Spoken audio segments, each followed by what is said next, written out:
It is perhaps a defect in my own nature, though I have seen the defect serve in good stead upon more than one battlefield, that I am slow to recognize the true weight of a thing while it is still fresh upon the anvil. In later years, when men have pressed me for some recollection of my time with Sherlock Holmes, I have found myself returning again and again to those cases which, at the moment of their occurrence, seemed to promise no more than the usual play of oddity and danger that attended our companionship in Baker Street. Yet there is one affair, now known in certain private circles by a title which is at once melodramatic and not wholly inaccurate, that did, in a manner of speaking, set a seal upon Holmes' life. It was not the most violent of crimes, nor the most sensational. There were no exotic poisons from the Indies, no secret societies with cabalistic signs, no wailing widows pursued across the moorland. It began, rather, as so many of our adventures began, with the sound of a step upon the stair, the distant rumble of London under a winter sky, and the faint, indefinable change in my friend's expression that told me some fresh disturbance had come to rouse his peculiar mind. I have called it the case that changed his silence because, for a period before it commenced, Holmes had fallen into a mood which I can only describe as a guarded quiet. Those who know him merely by reputation imagine him as a man of constant brilliance, forever flashing his deductions like a rapier, forever tossing off conclusions with the nonchalance of a conjurer. They do not understand that his greatest enemy was not crime nor even boredom, but a certain inward reserve which, when it descended upon him, had the quality of a shutter drawn across a lamp. For 3 weeks prior to the events I am about to record, he had spoken little of his own accord. He would rise late, pace once or twice before the fire, read fragments of the newspapers with a contemptuous frown, and then fall into a stillness that I found more unsettling than his wildest fits of energy. Twice I had suggested a visit to my old regiment's acquaintance, once a day at the theatre, and once a modest excursion to Richmond. Each time he had declined with an absent wave of the hand, as if my proposals were smoke he could brush aside. It was not that he was ill. His eye was clear, his movements, when he chose to move, were sharp and economical. He took little food, as was his habit in periods of mental tension, and he smoked with a measured deliberation that spoke of calculation rather than indulgence. But something lay behind it, something he did not name. I might perhaps have pressed him. In those days I had not yet learned the wisdom of allowing certain currents of his mind to run their course without interference. Besides, there are silences between friends which are not emptiness, but a kind of understanding. I contented myself, therefore, with the small domesticities that are the natural province of a man who has known both war and marriage, making sure the kettle was not left to boil dry, drawing the curtains against the evening mist, and occasionally, when his abstraction grew too profound, bringing him back by remarking upon some trifling point in the world outside our rooms. It was on the 4th morning of December, an icy day, with a pale sun struggling behind a roof of low cloud, that I saw the first crack in that shuttered mood.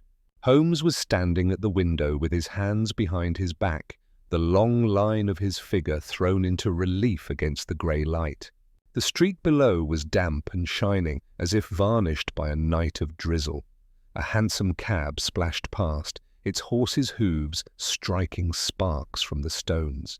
Farther down, a vendor's cry rose and fell like a gull's call in a harbour. Without turning, Holmes said, "You have been to the surgery this morning?" I confess that I started.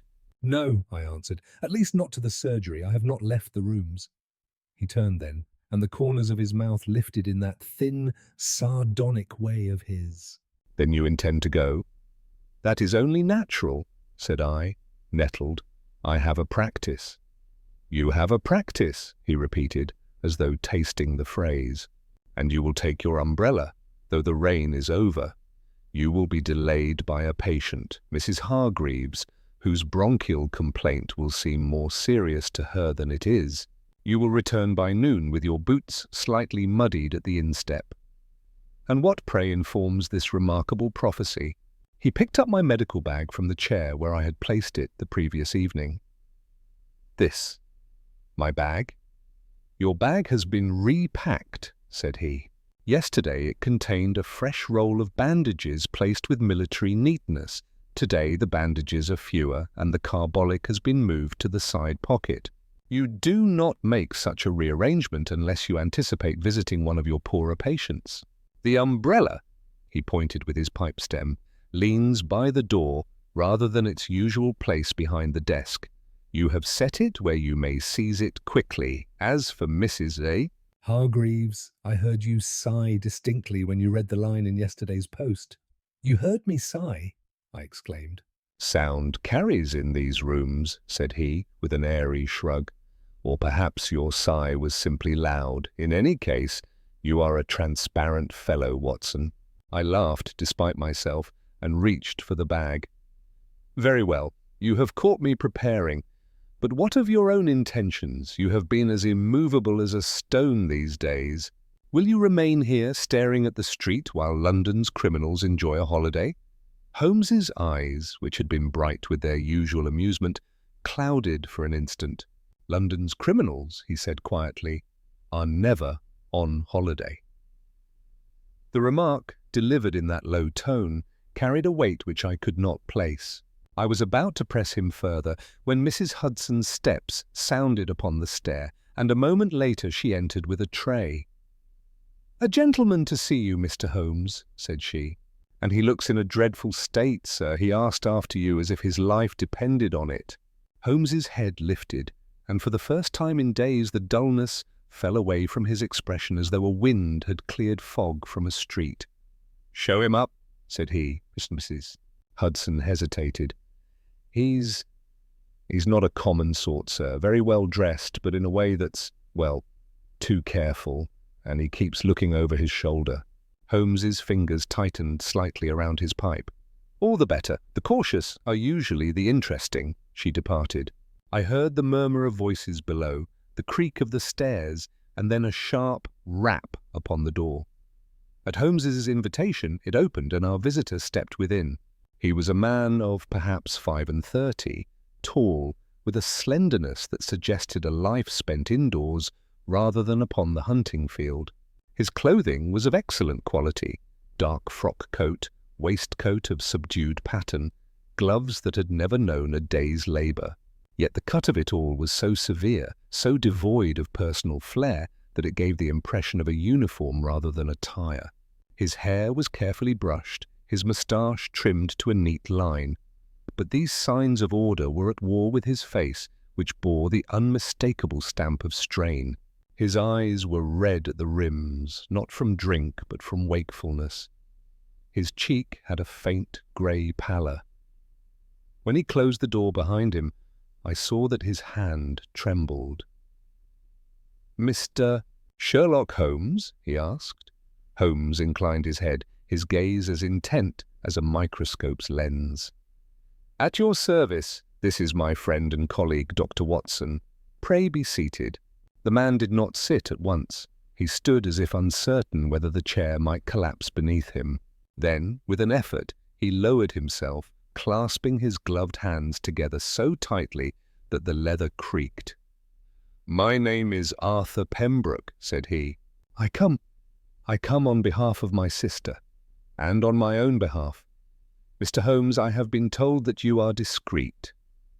Holmes's eyes flickered, the smallest movement. "I am as discreet as my clients require," said he, "though I confess that discretion is sometimes incompatible with justice." Pembroke swallowed. "Justice," he repeated softly as though the word were bitter. "I do not know what I require. I only know that I cannot go to the police." "Why not?" asked Holmes. "Because," said Pembroke, and for the first time his composure broke, "because the police would look in the wrong direction, and the wrong direction would ruin us." Holmes leaned forward, elbows upon knees, his long fingers steepled. "You speak of ruin, financial, social, or something more serious?" Pembroke's eyes darted toward me, then back to Holmes. "All of them," he whispered, "but most of all, my sister's life." I felt my professional instinct sharpen. Is she ill? I asked. No, said Pembroke quickly. No, not ill, not in the way you mean. She is in danger. Holmes's tone was mild. From whom? That is what I cannot say, Pembroke replied, and his hands tightened further. Or rather, it is what I dare not say without proof. Holmes sat back. Then we must begin with what you can say. Pembroke drew a breath that shuddered, as if the air itself were cold. My sister, Miss Eleanor Pembroke, is to be married, said he, in 6 weeks' time. Holmes glanced at the calendar pinned near the mantel, where I kept note of my appointments. Mid-January, he murmured. An inconvenient season for romance? It is not romance, said Pembroke, and there was a flash of something like anger. It is arrangement. My father's health is failing, and he has insisted upon it. The gentleman is Lord Ashcombe. I saw Holmes's brows lift fractionally. Lord Ashcombe was not unknown in society, a minor peer with estates in Sussex, a man of respectable bearing and, according to the gossip of the clubs, a purse that could swallow smaller fortunes whole. Holmes, however, did not react as a society man might. Lord Ashcombe, he repeated, and your sister objects? She did not object, said Pembroke, at least not openly. She has always been dutiful, too dutiful. She agreed, and everything was set in motion. The banns are to be read, invitations prepared. There is even talk of a small notice in the Times. Then where lies the danger? Asked Holmes. Pembroke's face tightened. 3 nights ago, said he, Eleanor received a letter. Holmes's eyes gleamed. Ah. It came by post, Pembroke continued.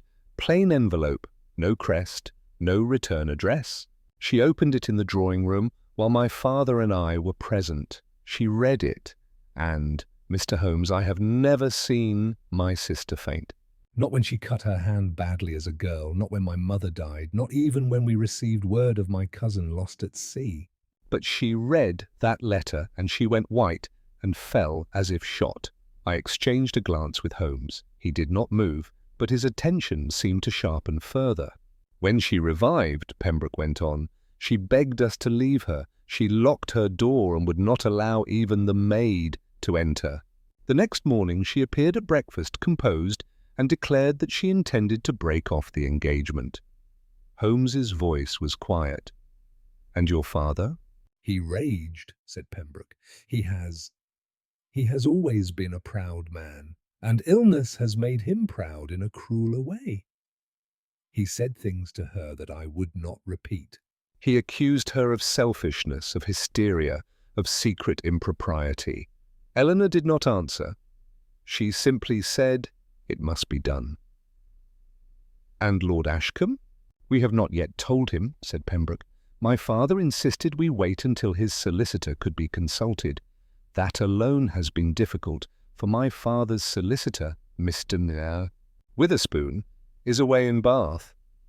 Holmes tapped the ash from his pipe with a precise movement. So far I perceived distress, but not danger. Pembroke leaned forward, his eyes desperate. After that letter, Mr. Holmes, other things began. Strange things. Such as... Eleanor has been followed, said Pembroke. Twice she has gone out with her maid, and twice she has returned in a state of terror, insisting that someone watched her. She will not describe the person, only that she felt eyes upon her. Holmes's lip curled slightly. Feeling is a treacherous witness. I know, cried Pembroke. I know, but then yesterday afternoon something happened that cannot be dismissed as fancy. He paused, and I saw sweat bead at his temple despite the cold. Tell me plainly, said Holmes. Pembroke's voice sank. A package was delivered, not to Eleanor, addressed to me. The maid brought it. It was a small wooden box tied with twine. There was no name, only my address. I opened it in my study. Inside was a woman's glove. A glove? Holmes repeated. Yes, white kid, said Pembroke. The left glove of a pair, and with it a strip of black cloth like the edge of a veil, and a note. Only 3 words. Holmes's eyes narrowed.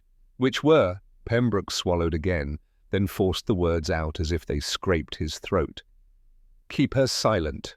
For a moment there was no sound but the ticking of the clock and the faint hiss of coal in the grate. I felt a chill that had nothing to do with the weather. Holmes did not show surprise. If anything, his expression grew more composed, more remote. "A glove and a strip of veil," said he softly, "and 3 words. Interesting." "You do not understand," cried Pembroke, his composure cracking once more. "That glove belonged to my mother. It is unmistakable. Eleanor keeps her things in a trunk because she cannot bear to see them. The glove was missing, we discovered, from that trunk. Someone has been in my sister's room without her knowledge. Someone has taken the glove, and now they have sent it to me with that message, Mr. Holmes. Whoever did it is close enough to enter our house." Holmes's gaze held him. "Or close enough to persuade someone inside your house to do it," he corrected. Pembroke flinched. Yes, that is possible, which is why the police would question everyone," said Holmes, finishing for him, "and the scandal would become a bonfire." Pembroke nodded miserably. Holmes stood and began to pace, his long strides carrying him from the hearth to the window and back. I recognized the movement at once. The machine of his mind had engaged. Whatever the silence of the previous weeks had been, it had been swept aside by the current of the case. "You have the note?" he asked. "In my pocket," said Pembroke, fumbling. He produced a small, folded paper and offered it. Holmes took it with the tips of his fingers as delicately as a surgeon might take a swab. He did not unfold it at once, but held it up to the light, angling it. "The paper is of common stock," he remarked, "roughly cut, torn, not trimmed. The fold is hurried, no neat crease. The ink, he sniffed lightly. "A cheap iron gall ink, recently applied. The hand—" He unfolded it, and I leaned forward. The note was indeed only 3 words, written in a cramped, slanting script. "Keep her silent." Holmes's eyes flicked over it, then to the edges, then to the back. He examined it once more in the light. "No signature," said he. "No date." "No," Pembroke whispered. Holmes looked up suddenly. "When you opened the package, did you notice any scent, perfume, tobacco, anything unusual?" Pembroke blinked. "No." "Only the smell of wood." "The box, was it new?" "Yes," said Pembroke. "I think so. It was clean." "The twine, coarse or fine?" "Coarse, like what one ties parcels with." Holmes's gaze moved to Pembroke's gloves. "You have not removed those since you came in." Pembroke glanced down, confused. No, I suppose not." "Because your hands are cold and clammy," said Holmes matter-of-factly. "You fear to show it." Pembroke flushed. "If you can see that, Mr. "Holmes, perhaps you can also see why I am frightened." Holmes's tone softened a shade. "I see that you are frightened. I also see that you are a man who has not slept." And that you have come directly from your home in Kensington, arriving by cab, but not from your own door. You walked a short distance before hailing it, because you did not wish the driver to know precisely where you lived." Pembroke stared. "How?" "The mud on your boots," said Holmes, pointing. "Red clay mixed with a fine, pale grit, Kensington Gardens paths, after rain. The left heel is worn more than the right. You walk quickly, perhaps with a slight outward turn to that foot. As for sleep, your eyes proclaim it. And the rest is simple caution." Pembroke's astonishment was genuine, and I saw that it steadied him, as if the very certainty of Holmes' perception offered comfort. "Now," said Holmes briskly, you must answer one more question. Your sister fainted when she read the first letter. Where is that letter?" Pembroke hesitated. Holmes's eyes sharpened. "Destroyed?" "No," said Pembroke. She kept it. I tried to persuade her to show it to me, but she refused. It is in her possession." Holmes nodded slowly. Then we must see her, and we must see the place where these things occurred. Pembroke half rose from his chair. You will come? Holmes' expression was unreadable. I will come, he said. It was at that moment, perhaps because I had known him long enough to sense the faintest shifts in his inner weather, that I perceived something else beneath his composure. The words on the note, "Keep her silent," had done more than rouse his interest. They had struck some chord that lay deeper than mere curiosity.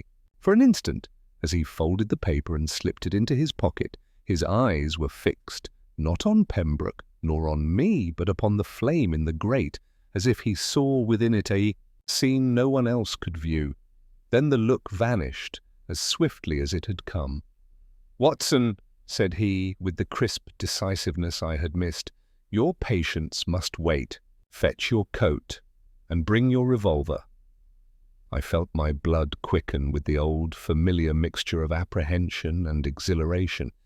"Is it so dangerous, then?" Holmes' answer was low. "It is dangerous," said he, "because it is tidy." Pembroke stared. "Tidy?" Holmes gave the faintest smile. A threat of 3 words. A glove chosen for its sentiment, a veil fragment to suggest a woman, or death, or wedding, all designed to frighten without revealing.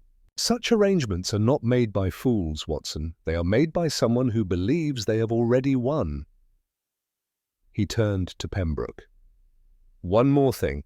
You said your father's health is failing. Is he confined to bed?" "Not yet," said Pembroke. "He insists on sitting in his study. He refuses to be treated like an invalid." "And who attends him?" "Our maid, Mrs. Dunning," said Pembroke, "and our man, Carter, and sometimes my aunt, Miss Agatha Pembroke, who lives with us." Holmes' eyes rested a fraction longer on that last detail. "Your aunt," he repeated, as if filing it away. "Yes," said Pembroke. She is a formidable woman." "Formidable women are often useful," Holmes murmured, "and often dangerous." I had already reached for my coat, but as I did so I saw Holmes move to the side table where, amid the clutter of tobacco, chemicals, and odds and ends of our strange trade, there lay a violin case. He opened it, not to take the instrument, but to lift from beneath it a slim packet wrapped in oilcloth. His disguise materials I knew, though he had not employed them for some time. He caught my eye, and for the briefest moment there was something like apology in his expression, an acknowledgement that whatever silence had held him was about to be broken, whether he wished it or not. Then the moment passed. He snapped the case shut. "Come," said he, "we shall see what it is that wishes to keep Miss Pembroke silent." And so, on that cold December morning, we stepped once more into the damp throat of London, little knowing that the fog which curled around the gas lamps and muffled the clatter of wheels was but an outward emblem of a far more intricate obscurity into which we were about to venture. We had scarcely reached the foot of the stair when Holmes halted so abruptly that Pembroke, who was a pace in front, nearly collided with him. My friend had bent his head, listening. From above came a faint metallic clink and the soft shuffle of Mrs. Hudson's slippers. "You have forgotten something?" asked Pembroke in a low voice, as though even the walls might betray him. Holmes's eyes never left the dark opening of the passage. "No, but someone has remembered us." The landlady appeared at the turn, her cheeks red with haste. In her hand she held a second envelope. "This was put through the letter slit just now, Mr. Holmes," she said. "No stamp, sir. One of those as is hand-delivered." Holmes took it, and I saw at once that it was addressed in a hand wholly unlike that of the note Pembroke had shown him. Broader, more confident, the letters formed with a certain flourish. The paper was heavier too, and faintly tinted as if from a fashionable stationer. He did not open it in the hall. He merely weighed it between finger and thumb, then slipped it into his pocket as if it were a thing he had expected all along. "Thank you, Mrs. Hudson," said he quietly, "if anyone asks whether we have gone out." "I'll say I've not seen you, sir," she replied at once, with that loyal quickness which so often made her more useful than a dozen constables. Holmes inclined his head, and we stepped into Baker Street. London wore that peculiar December aspect which I have always found more melancholy than the fiercest storm.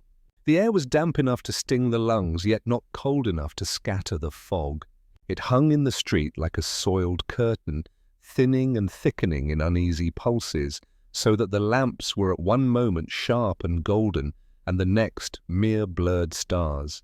The clatter of wheels came muffled and far away, though a cab might be passing only a yard from one's shoulder. Pembroke hailed a hansom with a gesture too urgent for a man who wished to be inconspicuous, and Holmes, with a slight impatience, drew him back. "Not here," said he. "You walked before taking one. We shall preserve the habit." Pembroke stared, then nodded, mastering himself. We went a short distance eastward, our boots splashing in the shallow gutter water, until Holmes chose a spot where two cabs stood idle and the drivers' collars were turned up against the wet. We entered one, and Holmes gave the address in a low tone. "Kensington, Pembroke House being," said he, and then, after the merest pause, "by the Bayswater Road." The driver cracked his whip, and we lurched into motion. Inside the cab, Pembroke sat with his back rigid and his gloved hands clenched upon his knees. His eyes flicked constantly from Holmes to me and back again, as if he were trying to read in our faces the measure of hope we might offer him. Holmes, for his part, leaned into the corner, the brim of his hat shadowing his features. He was silent, but it was not the earlier silence that had troubled me. It was a working silence full of invisible gears. At length, unable to restrain myself, I asked, "The envelope Mrs. Hudson brought, was it connected to this case?" Holmes's eyes opened bright in the dimness. "Every envelope is connected to something, Watson." "That is hardly an answer." "It is the only answer possible without examination," said he.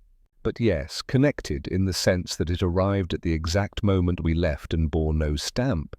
That suggests a messenger who watched our door." Pembroke's face tightened. "Then they know I came to you." "They suspected you might," said Holmes calmly. "People who threaten others are generally anxious about the consequences of their own threats. The man who is truly secure does not waste ink." "You say man," Pembroke burst out, "but you cannot know." Holmes lifted a finger. "I did not say I knew. I said I chose the most likely. The hand on your note was cramped, hurried, and lacked the peculiar steadiness women often show in such writing. Also," he glanced at Pembroke's hands, "you yourself assumed an intruder. Most intruders into respectable houses are men. We will not build a theory upon it, but we may begin with it." Pembroke swallowed, his fear fighting with the relief of being treated seriously. "Then what do you advise?" Holmes' voice was low and methodical. "First, we see your sister. Second, we see the trunk from which the glove was taken and the room it is kept in. Third, we determine who in your household has reason and opportunity to enter that room. Fourth, we discover what was in the first letter that made your sister faint and break her engagement. Without that letter, we are blind." "She will not show it," Pembroke said miserably. Holmes's smile was thin. "Most people will not show what shames or frightens them, but people do show things when they must. We shall contrive necessity." Pembroke looked at him as if the word contrive were in itself a kind of sorcery. The cab rolled on, the fog thinning as we neared the wider streets. Once through the small window at the front, I caught sight of a second hansom that seemed to keep pace behind us. It was only a glimpse, a wheel here, a horse's head there, appearing and vanishing in the grey. I leaned forward and peered again, but a dray moved between, and the moment was gone. Holmes had not shifted, yet I knew, with that strange certainty one acquires after long association with him, that he had seen it too. "Do not crane your neck, Watson," he murmured. "It is never useful to inform one's watcher that he has been observed." "You think we are followed?" "I think it would be careless not to assume it," said he. Pembroke's lips parted. "Good God!" Holmes's tone remained almost indifferent. If they follow us, it saves us the labour of finding them. We reached Kensington at last, where the houses stood in sober lines behind iron railings, their brick faces damp and darkened by the weather. Pembroke directed the driver to stop not at his own gate, but a little farther down, by a lamp-post where a bare plane tree shook its branches like a wet dog. He paid hastily and descended. Holmes followed, and I after him, my hand instinctively brushing the pocket where my revolver lay. "Now," said Holmes softly, "walk as if your thoughts are on nothing more grave than luncheon. Fear is a lantern in fog. It shows everyone where you are." Pembroke tried, but the stiffness in his shoulders betrayed him. Pembroke House, when we came to it, was a tall, narrow building with a black door and polished brass fixtures. The windows were curtained, though it was hardly noon. There was a small crest upon the fanlight above the door, a simple device, but it spoke of family pride. Pembroke produced a key and let us in, closing the door behind us with a care that bordered on superstition. The hall smelt faintly of beeswax and coal smoke. A clock ticked somewhere, and from deeper within came the muffled cough of an older man, one of those harsh, scraping coughs that speak of chronic weakness. A woman appeared from a side passage, wiping her hands upon her apron. She was perhaps 50, with a hard mouth and shrewd eyes that measured us in a glance. "Mr. Arthur," she said, and then seeing Holmes and me, her gaze sharpened. "And who might these gentlemen be?"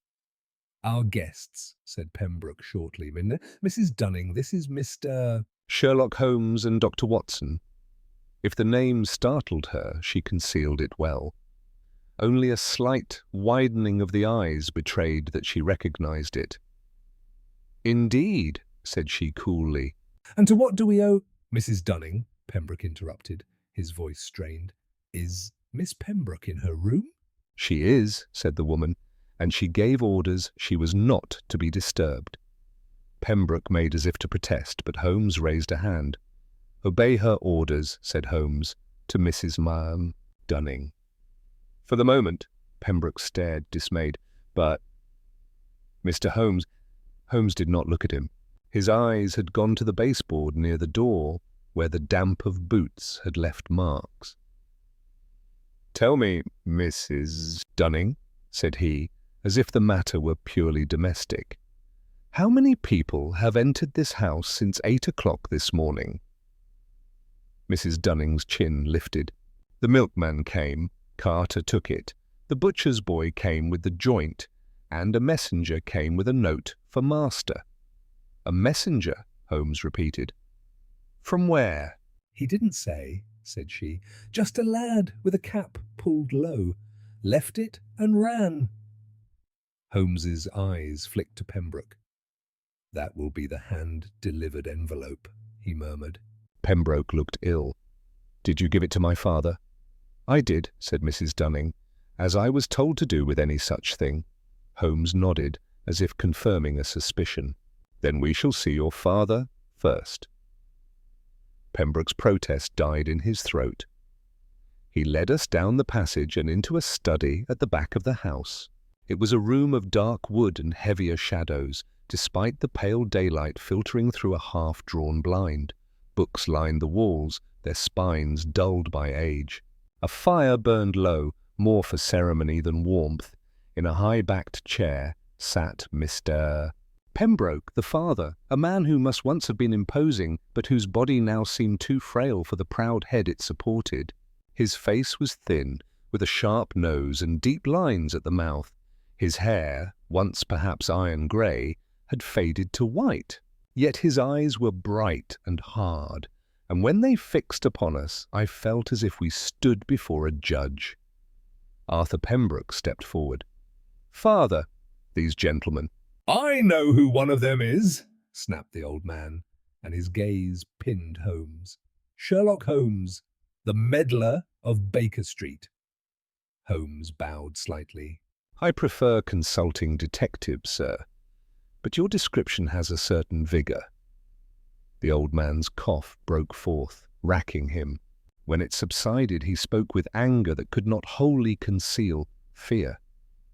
"My son tells me you are here because of—" because of Eleanor's foolishness.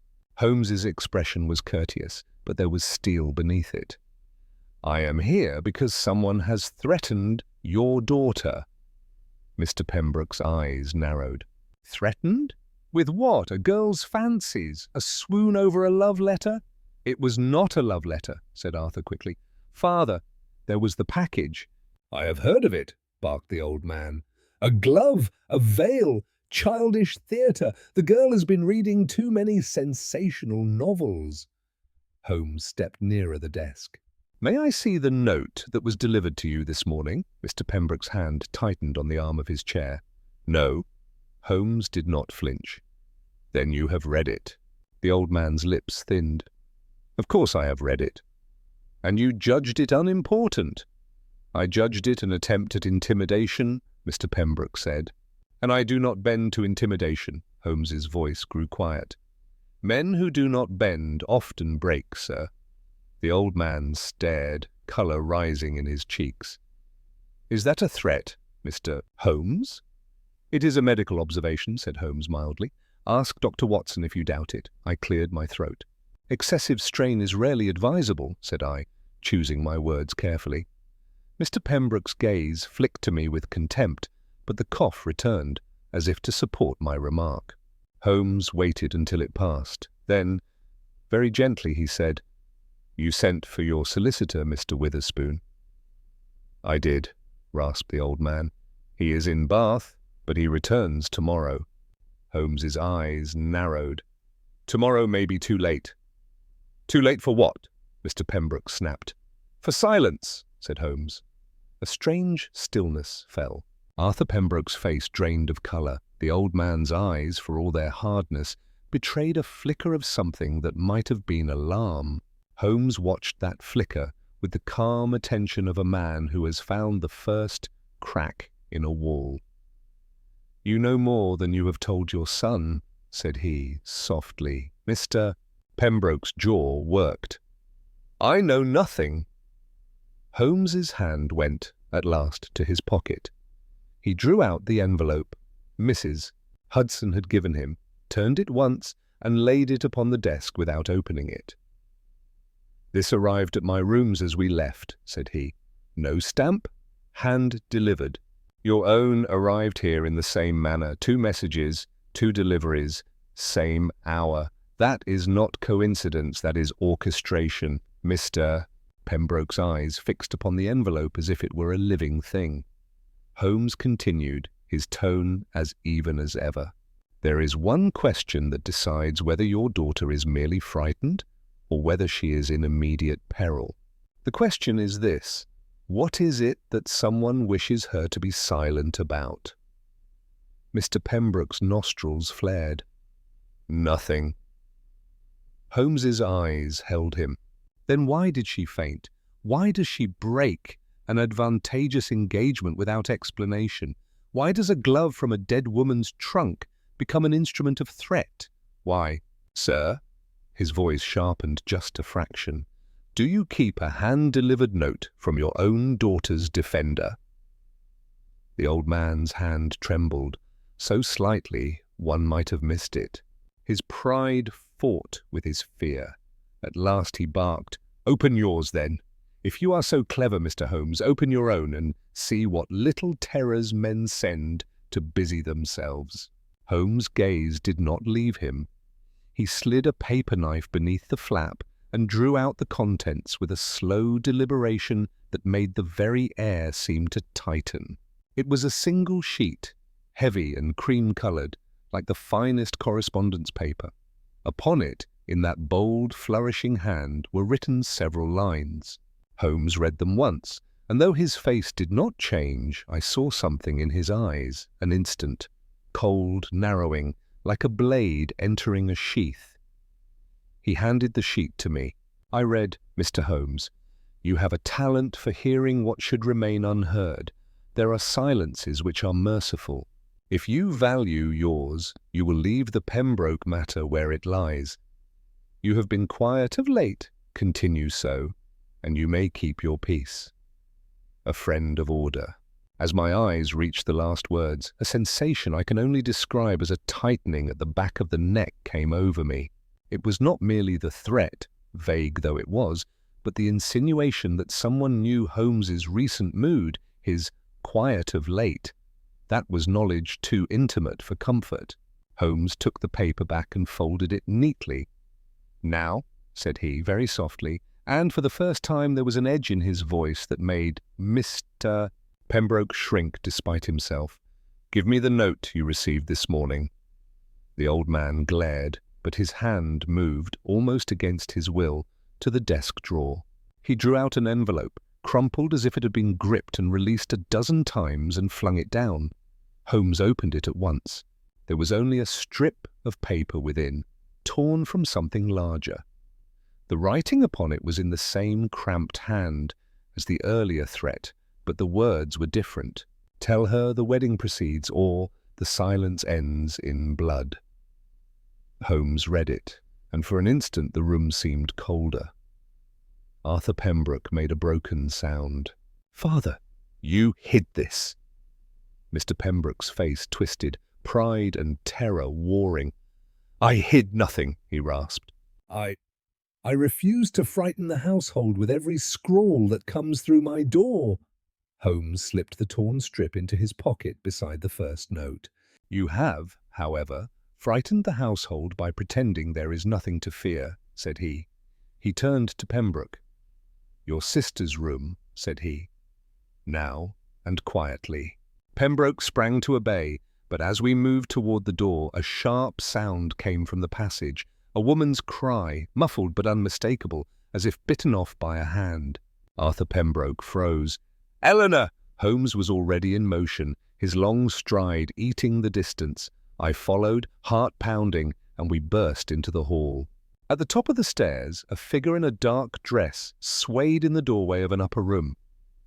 Her hair was loose, her face white as paper. Behind her, half hidden by the door, was a glimpse of another shape. Someone bent low, as if struggling with her. Holmes took the stairs 3 at a time. I heard the rapid thud of my own boots and the thin, terrified gasp of Arthur behind me. As we reached the landing, the door slammed inward with a crack, and from within came the sound of something heavy overturning, furniture perhaps, and then distinct and chilling, in its clarity, the snap of a lock being thrown. Holmes' hand went to the handle. It did not turn. From inside came Miss Pembroke's voice, strangled with fear. "Arthur, don't open it!" And then lower still, a second voice, male, close to her ear, so quiet that only the silence of the corridor allowed it to reach us. "Be silent," it whispered, "or he dies." For a fraction of a second we all stood motionless, as though the very act of breathing might determine whether life continued on either side of the door. Holmes's hand rested lightly upon the handle, but he did not turn it. His face had assumed that singular stillness, which I had learned to associate with moments of extreme calculation, when emotion was not suppressed, but placed, like a dangerous chemical, into a sealed vessel. "Miss Pembroke," he said quietly, his voice pitched so low that it scarcely rose above the ticking of the clock below. "I am Sherlock Holmes. You must do exactly as I tell you." Inside the room there was a faint scuffle, the sound of fabric dragged across wood. The male voice spoke again, closer now, sharper. "Another word and your father's throat opens." Arthur Pembroke made a hoarse sound in his chest and lurched forward, but I caught his arm and held him back with all my strength. He struggled only a moment before the horror of the threat rooted him in place. Holmes did not raise his voice. He did not even glance at Arthur. His attention was wholly fixed upon the door, as though he could see through it by force of intellect alone. "You have made an error," he said, addressing the unseen man. "A serious one." There was a pause and then a short, incredulous laugh from within. "Have I?" "Yes," said Holmes evenly. "You believe you are in control." "But control requires knowledge, and you are acting on an assumption." "And what assumption is that?" the man demanded. "That you know who stands outside this door," said Holmes. "And what he is prepared to do." Another pause followed. I imagined the intruder's eyes flicking from the door to Miss Pembroke's face, weighing the risk. Fear has a way of sharpening a man's instincts, even as it narrows his imagination. "Step back," Holmes continued, his tone unhurried. "Release the lady. Place whatever weapon you are holding upon the floor, and you will walk out alive." The man laughed again, but this time there was strain beneath it. "You think me a fool, Mr. Holmes? I have heard of you. You talk men into handcuffs and call it mercy." "I talk men into mistakes," Holmes replied. "The handcuffs come later." There was a sudden muffled cry from Miss Pembroke, and Holmes's fingers tightened imperceptibly upon the handle. "That sound," he said softly, "tells me you are holding her with your left arm, while your right hand is occupied. The pressure of your grip is uneven." "You are not accustomed to this sort of work. How could you possibly—" the man began. "Because," said Holmes, cutting him off, "a professional would not have allowed her to cry out at all." The silence that followed was heavier than before. I felt my pulse beating in my ears and was acutely aware of the absurdity of the narrow corridor, the patterned wallpaper, the family portraits gazing down in stiff disapproval. Upon the crisis, Holmes spoke again, his voice now carrying the faintest trace of urgency. "You came for silence," said he. "You have already failed. The house knows you are here. You cannot leave unseen, and you cannot stay. Every second you delay increases the chance that you will do something irretrievable, and men who cross that line rarely survive it." "You bluff," the man said, but there was doubt now. "I never bluff," said Holmes. "I calculate." There came a soft metallic sound from within the room, something striking wood and rolling. A moment later, Miss Pembroke cried out again, this time in pain rather than fear. Arthur wrenched himself free of my grip. "Holmes, he's hurting her!" Holmes moved at last. With a sudden, violent twist, he threw his shoulder against the door. The lock held for an instant, then splintered with a crack that echoed down the stairwell like a pistol shot. We burst into the room together. It was a small bedchamber, feminine in its appointments, but now thrown into chaos. A chair lay overturned, the dressing table skewed at an angle. Miss Pembroke had been forced back against the bed. Her dark hair was dishevelled, her face streaked with tears. One gloved hand was pressed to her throat. Behind her stood the intruder. He was a man of medium height, dressed in a dark overcoat and soft hat, pulled low. His face was partially obscured by the brim, but I saw at once that Holmes had been right. There was something amateurish in his stance, something tense and uncertain. In his right hand he held a narrow-bladed knife, the point hovering dangerously close to Miss Pembroke's skin. The knife was what he had dropped earlier. A second blade lay on the floor near the bed, a smaller penknife, perhaps, discarded in haste. "Stand back!" he shouted, his voice cracking. "One step and she dies." Holmes halted instantly, his hands open and visible. I saw his eyes flick to the knife, to the man's grip, to Miss Pembroke's position. The whole assessment took no more than a heartbeat. Arthur rushed forward with a cry, but the intruder jerked the knife closer, and Arthur stopped, frozen by terror. "Arthur," Miss Pembroke whispered, her voice shaking. "Do as he says."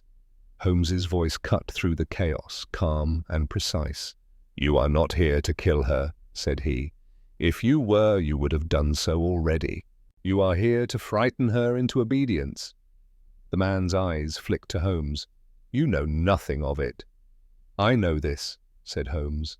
"You have threatened blood, but you have shed none. You sent notes, you stole a glove, you orchestrated fear. Violence is your last resort, not your preference." The man's jaw tightened. "You think that makes me weak?" "I think it makes you human," said Holmes, "and humans hesitate." In that instant of hesitation, Miss Pembroke acted. With a sudden movement, born of desperation rather than calculation, she twisted sideways, wrenching her body against the man's grip. The knife skidded across her skin, drawing a thin line of blood, but not the fatal cut he had threatened. She screamed, and the intruder swore, his hold breaking. Holmes sprang. What followed happened too quickly for clear recollection. Holmes seized the man's wrist with a grip of iron, twisting sharply. The knife clattered to the floor.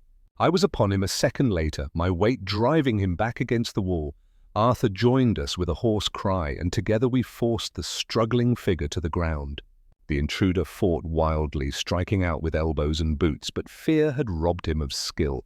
Holmes pinned one arm with his knee, his long fingers closing around the man's collar like a vice. "Enough," he said coldly. The man sagged, breath coming in ragged gasps. I secured his wrists with a length of cord Holmes produced as if by magic from his pocket. When at last we stepped back, the intruder lay bound upon the carpet, his hat fallen aside to reveal a narrow face with sharp features and eyes alight with a mixture of fury and dread. Miss Pembroke had sunk onto the bed, shaking violently. Arthur was at her side in an instant, murmuring her name over and over as though it were a talisman. Holmes turned his attention to the captive. "Your name?" said he. The man glared. "You have no right." "Your name," Holmes repeated, his voice soft but inexorable. A moment passed, then, sullenly, "Carter!" Arthur looked up sharply. "Carter, our man—" The intruder's eyes flicked away. Holmes nodded, as though confirming the final piece of a pattern. "The servant," said he, "with access to the house, with knowledge of the trunk, with the ability to observe routines and deliver messages without remark." Arthur stared, disbelief warring with rage. You were in our service." Carter's lips curled. "Service," he spat. "I watched your fine house and your fine pride rot from the inside. I watched a woman destroyed by secrets she dared not speak." Holmes's gaze sharpened. "What secrets?" Carter laughed bitterly.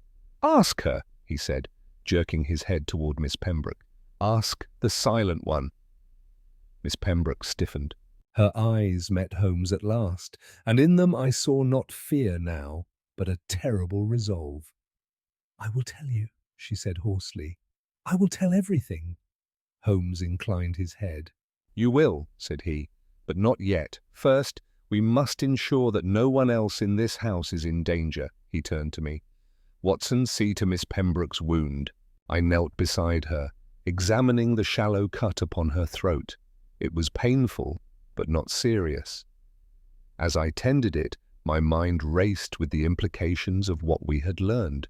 Holmes stood, looking down at Carter with an expression that was no longer merely analytical. "You sought silence," he said quietly. "Instead, you have given me a voice." Carter said nothing, but the defiance in his eyes faltered. From below came the sound of hurried footsteps and Mrs. Dunning's startled cry, drawn by the noise above. The house, once so carefully ordered, was awake now, its silences broken beyond repair. As I bound Miss Pembroke's wound and felt her trembling begin to ease, I realized that this case had already crossed a threshold. Whatever truth lay behind her terror, it was not content to remain hidden. It had bled into the open, and Holmes, drawn back from his own guarded quiet, stood at its very center. The silence, whatever its origin, had been challenged, and it would not return unscathed. Mrs. Dunning appeared in the doorway a moment later, her face pale and rigid with shock. She took in the overturned furniture, the bound figure on the floor, and Miss Pembroke upon the bed with a single, comprehensive glance, then clasped her hands together as if to steady herself. "Lock the front door," said Holmes at once without turning. "Then fetch Mr. Pembroke Senior's bell and ring for the constable on the corner." "Do not speak of what you have seen. Simply say, 'There has been a disturbance,' mesdames." Dunning hesitated only long enough to nod, and then vanished down the stairs with a speed that belied her years. Arthur remained kneeling beside his sister, one arm about her shoulders, murmuring reassurances in a broken voice. Miss Pembroke leaned against him, her eyes closed, breathing shallow but steadier now that the immediate danger had passed. Holmes crouched before the captive servant and regarded him with a look of cool appraisal. "You chose your moment poorly, Carter," he said. "Had you waited another hour, your messages might have achieved their effect." Carter spat to one side. "She was weakening," he growled. "The old man would have forced her back into line by tonight." Holmes's eyes flicked briefly toward the door, behind which Mr. Pembroke Sr. remained, ignorant still of how close his daughter had come to death. "And you," said Holmes, "appointed yourself her guardian?" Carter's mouth twisted. "Someone had to. She would never speak for herself." Holmes rose and paced the length of the room, stepping carefully around the scattered furniture. "You sent the first letter," he said. "The one that caused her to faint." "Yes." "And in it," Holmes continued, "you reminded her of something she wished desperately to forget." Carter's eyes darted to Miss Pembroke despite himself. Holmes stopped pacing. "You see, Watson," he said, half turning to me, "threats alone do not produce such reactions. Fear does not fell a woman unless it strikes an already wounded place. That letter was not a warning. It was a reopening." Arthur looked up sharply. "Eleanor, what does he mean?" She drew a trembling breath. "Arthur, there is something I have never told you. Something father forbade me even to name." Holmes raised a hand. "Not yet," he said gently. "You have endured enough for one morning. Let us first complete what we have begun." He turned again to Carter. "You took your leverage from the past," he said. "But the glove? Why your mother's glove? Why not something of Miss Pembroke's own?" Carter laughed shortly. "Because the past that matters here does not belong to her alone." Holmes's eyes sharpened. "Explain." "You will hear it from her soon enough," Carter sneered. "But I wanted her to remember where silence had already led once before. That glove was proof that nothing stays buried. Not grief, not guilt." Holmes was silent for a moment. Then he said quietly, "You believe yourself righteous." Carter met his gaze without flinching. "I believe myself necessary." Holmes's mouth tightened almost imperceptibly. "Men who believe themselves necessary," he said, "are the most dangerous of all." From below came the sound of the front bell ringing, once, twice, followed by distant voices. Holmes listened, then nodded to himself. "The constable will be here shortly," he said. "Until then, you will answer my questions." Carter sneered. "And if I refuse?" Holmes leaned down, his face close to the man's. "Then I shall draw conclusions without your assistance," he said softly. "And I assure you my conclusions will not favor you." The sneer faded. "Who else knows?" Holmes asked. Carter hesitated. "Who else," Holmes repeated, "is invested in Miss Pembroke's silence?" Carter exhaled slowly as though some internal resistance were finally giving way. "Lord Ashcombe," he said. Arthur sprang to his feet. "Ashcombe, you lie!" Carter's eyes flicked to him with contempt. "Ask your sister." Miss Pembroke's hands clenched in the bedspread. Her face had gone even paler than before. Holmes's voice remained level. "Lord Ashcombe," he said, "the prospective husband, the man for whom silence would be convenient." Carter nodded. "Convenient and profitable." The marriage would seal more than an alliance. It would seal a history. Holmes straightened and drew a slow breath. I knew that breath. It was the sign of a mind that had reached a point of clarity so sharp it was almost painful. "And you," Holmes said, "were not acting on his orders directly." Carter's eyes flickered. "He never dirties his hands." "But you acted in his interest," Holmes continued. "You observed, you inferred." "You decided that protecting the secret required pressure." Carter's jaw tightened. "Someone had to make her choose." Holmes shook his head slightly. "No," he said. "Someone wanted to ensure she could not choose."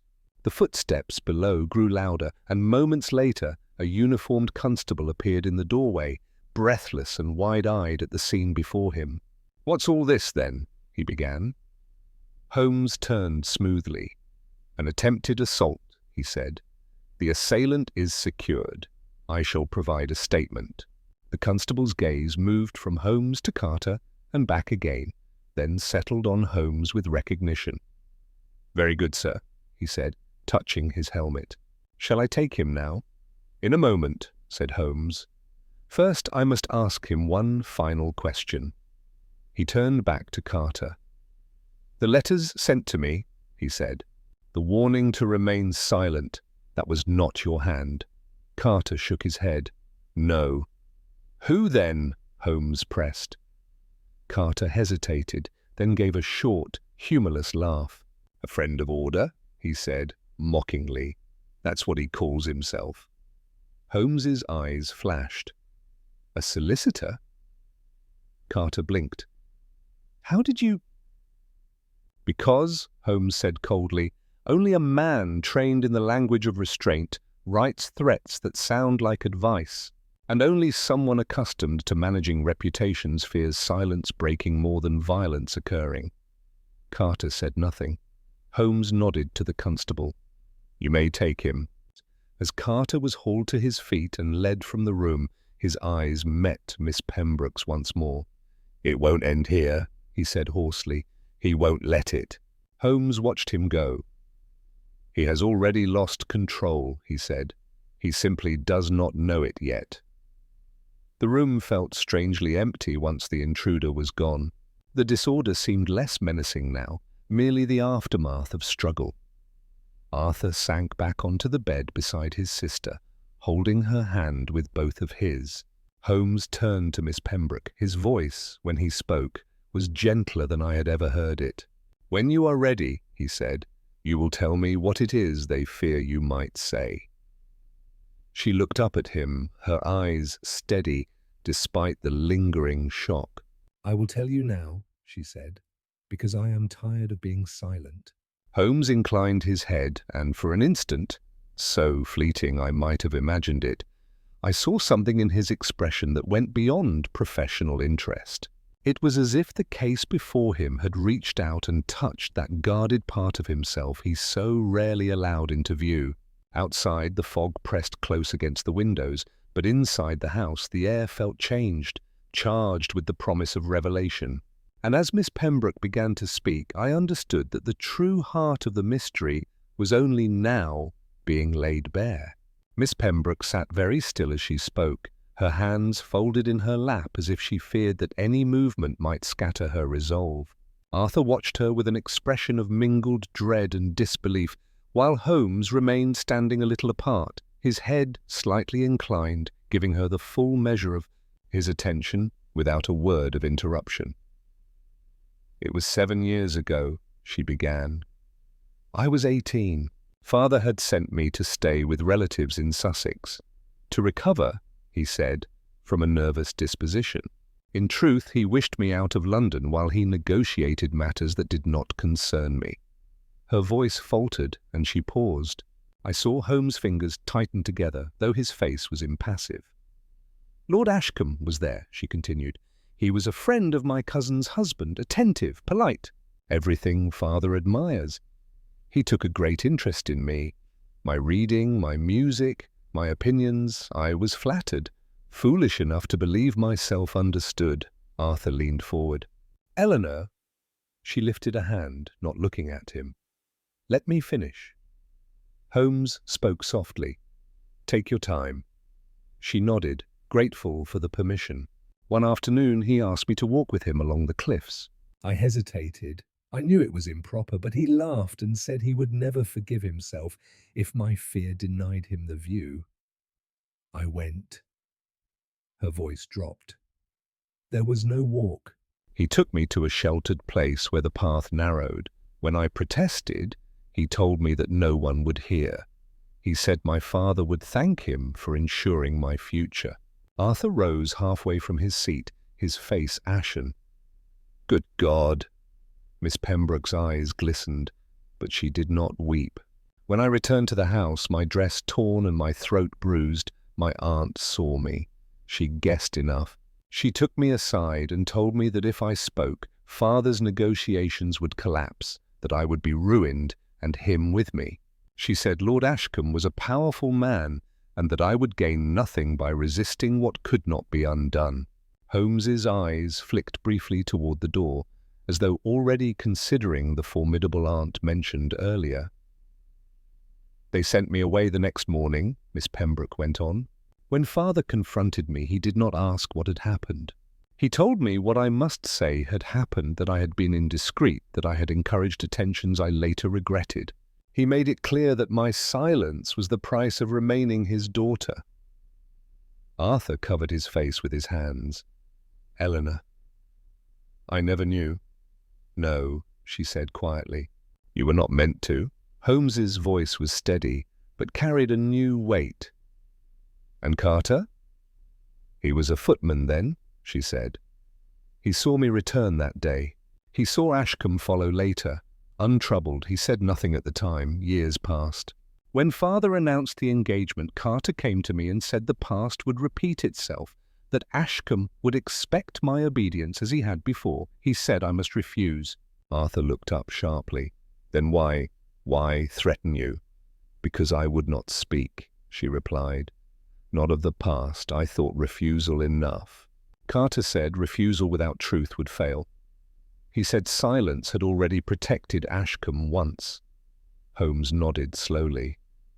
And so he attempted to force you into breaking it. Yes, Arthur's voice shook with anger. By terrorizing you?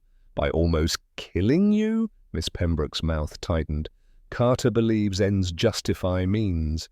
Holmes's gaze hardened. That belief, he said, has destroyed more innocence than any malice. There was a silence then, broken only by the faint crackle of the fire. Arthur rose and crossed the room, kneeling before his sister. I am sorry, he said hoarsely. I should have seen. I should have protected you. She reached out and touched his sleeve. You were kept blind, as I was kept silent. Holmes cleared his throat softly. One point remains, he said. The letters to me. Carter admitted they were not his doing. Miss Pembroke nodded. My father's solicitor, she said. Mr. Witherspoon. Arthur looked up sharply. Witherspoon? But he's been with the family for decades. Precisely, said Holmes. Decades of arranging matters quietly, of smoothing scandal, of preserving reputations at the expense of truth. Miss Pembroke drew a breath. When I first refused the marriage, father sent word to Mr. Witherspoon. I heard him say that Ashcombe must be protected from foolish accusations, that silence was a kindness. Holmes's eyes darkened, and Witherspoon took it upon himself to extend that kindness to me. Arthur stood abruptly. Then we must confront him at once. Holmes shook his head. No, not yet. Men like Witherspoon rely upon delay and decorum. We will deny him both, but in the proper order. He turned to Miss Pembroke. You are prepared to speak publicly? She hesitated, then nodded. Yes. Holmes studied her intently. It will be difficult. You will be doubted. Your motives will be questioned. You will be called emotional, unreliable, vindictive. I have been called worse in silence, she said. Holmes inclined his head, a gesture of respect. Then here is what will happen. Carter will be charged with assault and unlawful confinement. In his statement, he will implicate Lord Ashcombe and Mr. Witherspoon. I will ensure that statement is made impossible to suppress. Arthur frowned. How? Holmes allowed himself the faintest smile. Because I will no longer be silent either. I glanced at him in surprise. There was something in his tone, a quiet finality, that told me he meant more than the mere mechanics of the case. Holmes continued. Watson will accompany Miss Pembroke to a magistrate this afternoon. Her testimony will be sworn and recorded. Once that is done, no solicitor's influence can erase it. Arthur exhaled slowly. And Ashcombe? Holmes's gaze was cold. Ashcombe will attempt to deny everything. He will rely upon status and memory, but memory has a way of aligning when prompted. Miss Pembroke looked at him. "You believe others?" "Yes," Holmes said. "Men like Ashcombe's are rarely singular in their appetites. Once the first silence is broken, others follow." Arthur bowed his head, absorbing the truth of it. From below came the sound of a door closing and the murmur of voices, the constable departing with his prisoner. The house seemed to settle, as if exhausted by its own secrets. Holmes turned toward the window. The fog outside had thinned, revealing a pale slice of winter sky. "You see," he said quietly, "silence is not merely the absence of sound. It is a structure, carefully built, carefully maintained. Break one support, and the whole thing begins to collapse." Miss Pembroke rose slowly to her feet. Though she was still pale, there was a steadiness in her now that had not been there before. "Then let it collapse," she said. Holmes turned back to her, and for a moment his reserve slipped. In his eyes I saw something like approval and something else, something that suggested this case touched a part of him that lay deeper than logic alone. "Yes," he said softly, "let it collapse." And as we prepared to leave the room, to carry her words out into the world where they could no longer be confined, I understood at last why this affair would linger in my memory, long after others had faded. It was not merely the exposure of a crime, nor the unmasking of a villain. It was the moment when silence itself was put on trial and found wanting. We did not leave the house at once. Holmes insisted, with a firmness that brooked no argument, that every step be taken in its proper order, for he knew better than any man alive how swiftly truth could be smothered when allowed to wander unguarded into the world. Miss Pembroke was conveyed to a smaller sitting room at the front of the house, where the light was better and the air less close. I examined her again, more thoroughly this time, and satisfied myself that her injury was superficial. Shock had been the greater danger, and that was already receding before the steadiness of her resolve. Arthur hovered near her like a sentinel, his earlier agitation replaced by a grim, protective silence. Holmes, meanwhile, moved through the house with quiet purpose. He spoke briefly with Mrs. Dunning, whose composure had returned enough for her to answer questions with clipped precision. He examined the servants' quarters, Carter's narrow bed, and the small trunk beneath it. When he returned, he carried with him a bundle of papers tied with string and a single envelope of the heavy cream stock we had already seen. "Witherspoon's hand," he remarked, placing it on the table. "Drafts of letters, copies retained. He never trusted memory when ink would do." Arthur stared at the packet as though it were poisonous. "You found that in Carter's room?" "In his box," said Holmes, "which tells us something important. Carter was not merely an overzealous servant, acting alone. He was entrusted." "Entrusted?" Arthur echoed. "Yes," said Holmes. "With leverage, with reminders, with words chosen by a man who understood precisely how to frighten without incriminating himself." He loosened the string and selected one sheet. "Observe," he said, holding it so that Arthur and Miss Pembroke could see, "phrases struck through, alternatives tested, appeal to duty discarded, appeal to consequence retained. This was not passion, it was policy." Miss Pembroke's fingers curled in the fabric of her dress. "Then Mr. Witherspoon knew everything." "He knew enough," said Holmes, "and enough is always sufficient." Arthur drew a sharp breath. "He dined with us not a month ago," Holmes nodded. "Men like him thrive on proximity. It reassures them." Once the papers were secured, Holmes gave the order to move. Mrs. Dunning was instructed to remain and admit no one save the constable should he return with further inquiries. Mr. Pembroke Sr., still confined to his study by a combination of illness and pride, had been told only that an intruder had been apprehended and that his daughter required rest. Holmes judged, correctly I think, that the old man's reckoning could wait until facts were placed beyond his control. The cab ride to the magistrate's office passed in tense quiet. Miss Pembroke sat upright, her hands folded, her gaze fixed upon the small window as though she were committing the passing streets to memory. Arthur sat opposite her, his jaw set, saying nothing. Holmes rode beside me, silent once more, but it was not the silence of withdrawal. It was the silence of a man walking a narrow ridge where a misstep could undo all that had been gained.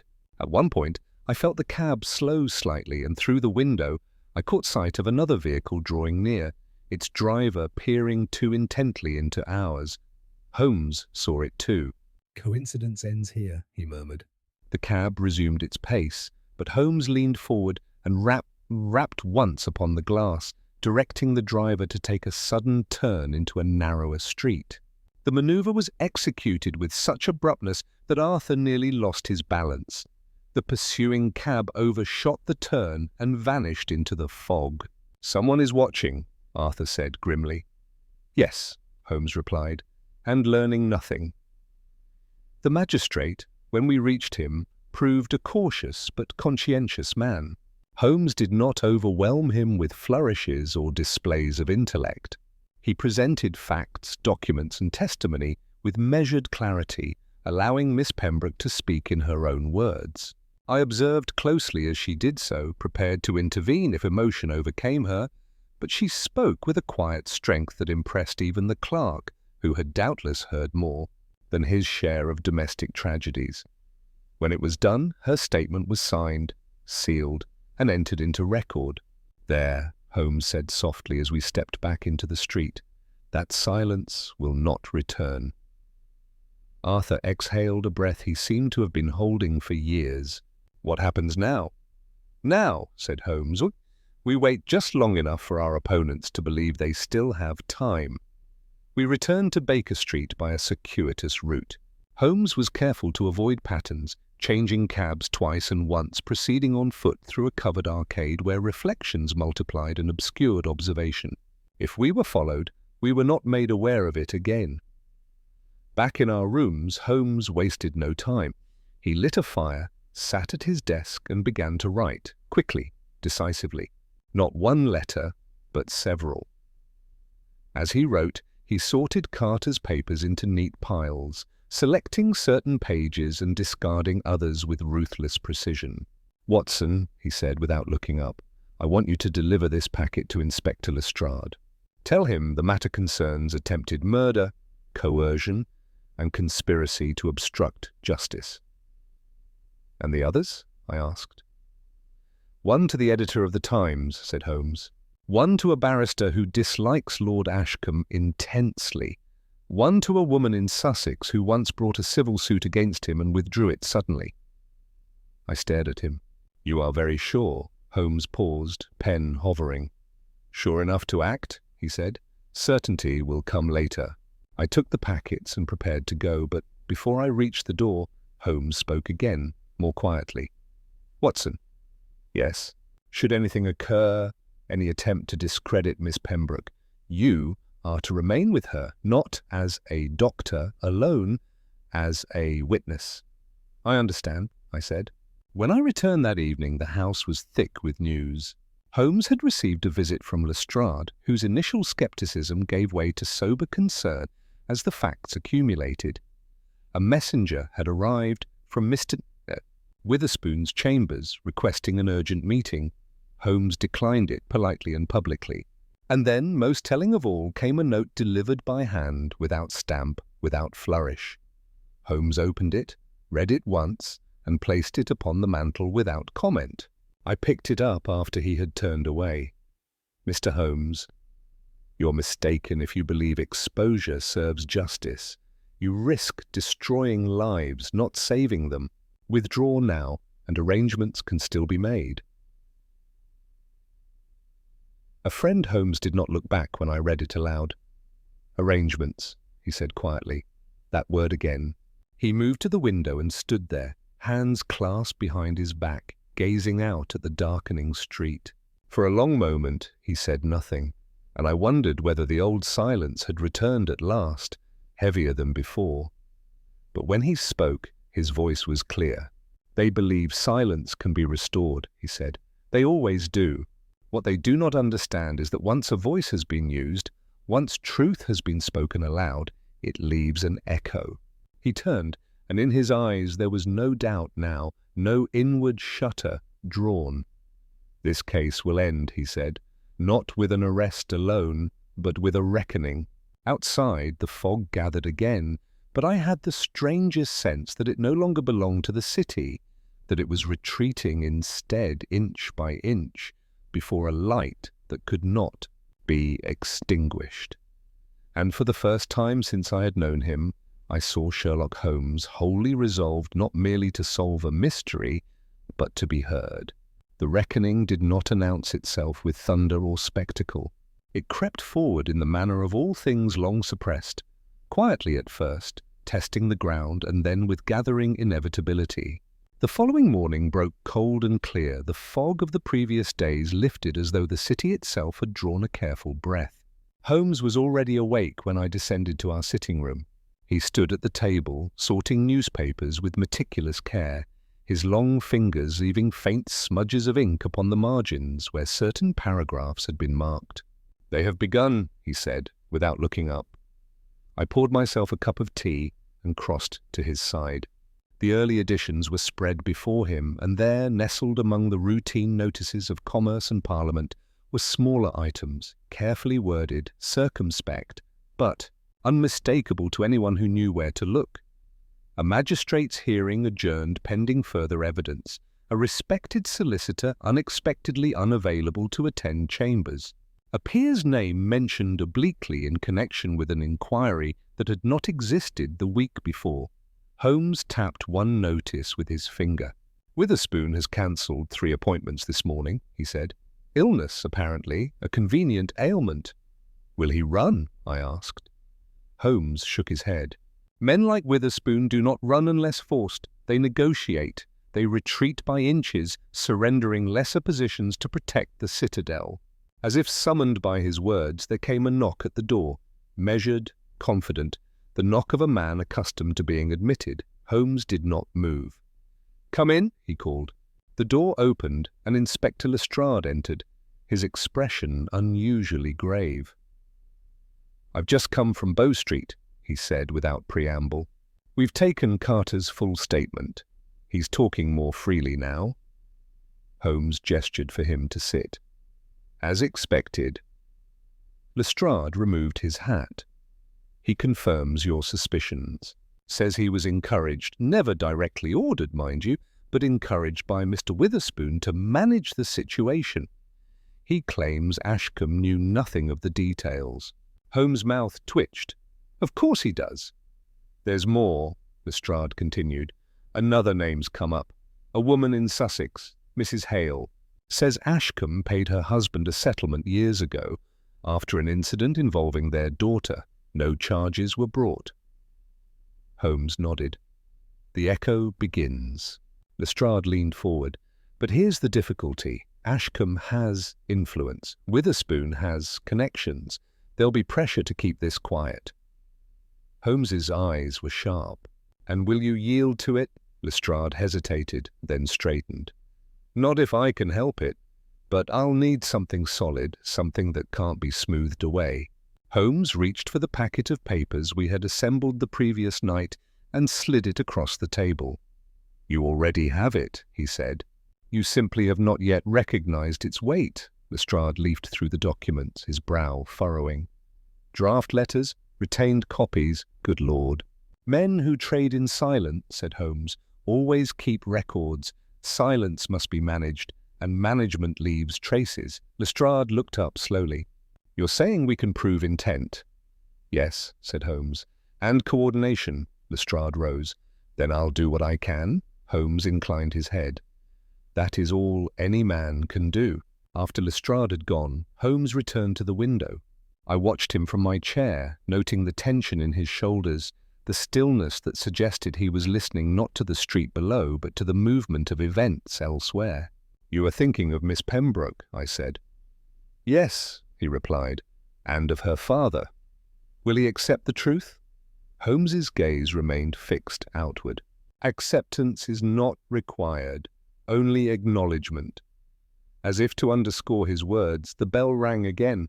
This time the knock was hesitant, uncertain, Mrs. Hudson admitted Arthur Pembroke. He looked worn, as though the night had passed without sleep. Yet there was something firmer in his bearing now, something resolved. "My sister has received a letter," he said at once, "from Lord Ashcombe." Holmes turned. "May I see it?" Arthur produced the envelope. It bore Ashcombe's crest, boldly impressed, a calculated assertion of propriety. Holmes opened it and read in silence. "It is an apology," Arthur said bitterly. "Or what passes for one? He expresses regret for misunderstandings and suggests that Eleanor's distress has been exaggerated by unfortunate influences. He proposes a private conversation to set matters right." Holmes folded the letter. "He seeks to reclaim control." Arthur's jaw tightened. "My sister will not see him." "Good," said Holmes, "because he will come here." Arthur blinked. "Here?" "Yes," Holmes said calmly. "Men like Ashcombe do not relinquish narratives. When denied an audience, they create one." The prediction proved accurate, sooner than either of us expected. It was scarcely past noon when a carriage drew up outside Baker Street, its wheels polished, its horses groomed to perfection. From it descended Lord Ashcombe himself, a tall man, impeccably dressed, his bearing easy and assured. He mounted the steps with the confidence of one who has never been refused entry. Mrs. Hudson admitted him, though not without a glance toward Holmes's closed door. Ashcombe entered the room smiling, his expression one of genial concern. "Mr. Holmes," he said smoothly, "I trust I do not intrude." Holmes did not rise. "Intrusion," he said, "is a matter of intent." Ashcombe's smile faltered for a fraction of a second before recovering. "I have come to prevent a grave mistake." Holmes gestured to the chair opposite him. "Then you had best sit." Ashcombe did so, crossing his legs with practiced ease. "This business with the Pembroke girl has grown disproportionate. Emotions have been inflamed, accusations made.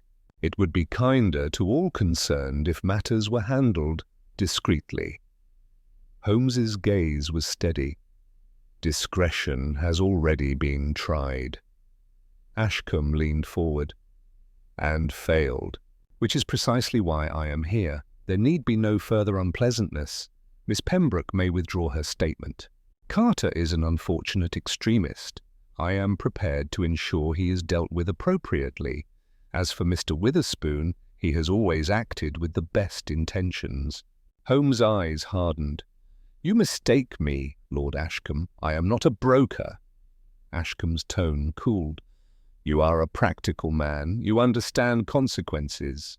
"I understand patterns," Holmes replied, "and yours is a familiar one." Ashcombe's smile vanished. "You overestimate your position." Holmes leaned forward now, his voice low, but carrying unmistakable authority. "On the contrary, you overestimated silence." For a moment, the room held its breath. Ashcombe studied Holmes, assessing, recalculating. "You will regret this," he said finally. Holmes inclined his head. "That remains to be seen." Ashcombe rose. "Then we are finished." "Yes," said Holmes. "You are." Ashcombe paused at the door. "You believe yourself righteous," he said. "Be careful.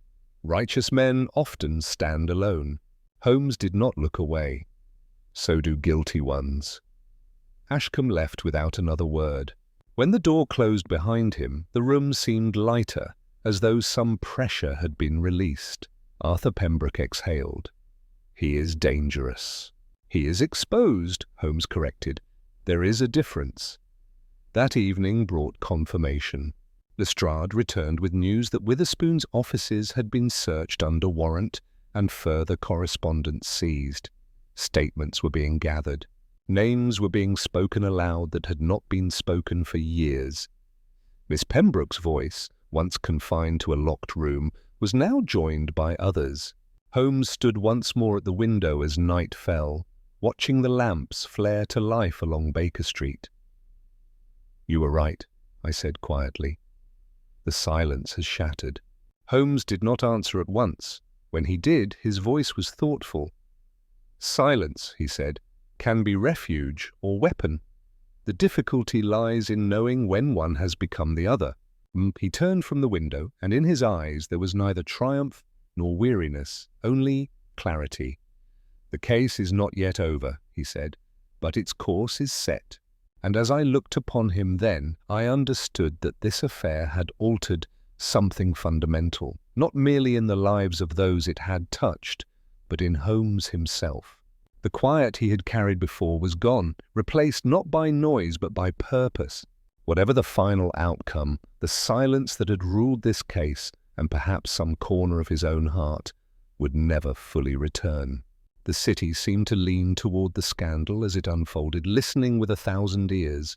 Rumour moved faster than fact, yet for once it served the cause of truth rather than obscuring it. Names that had once passed unchallenged in drawing rooms were now spoken with caution, and doors that had always opened did so a little more slowly. Holmes followed these shifts with quiet attention. He did not insert himself into the public noise, nor did he withdraw from it. He positioned himself, rather, as a man places a mirror, so that others might see what they preferred to ignore. 2 days after Ashcombe's visit, Lestrade returned again, his manner brisk but his eyes alight with something approaching grim satisfaction. "We've arrested Witherspoon," he said. "Obstruction of justice, conspiracy, coercion."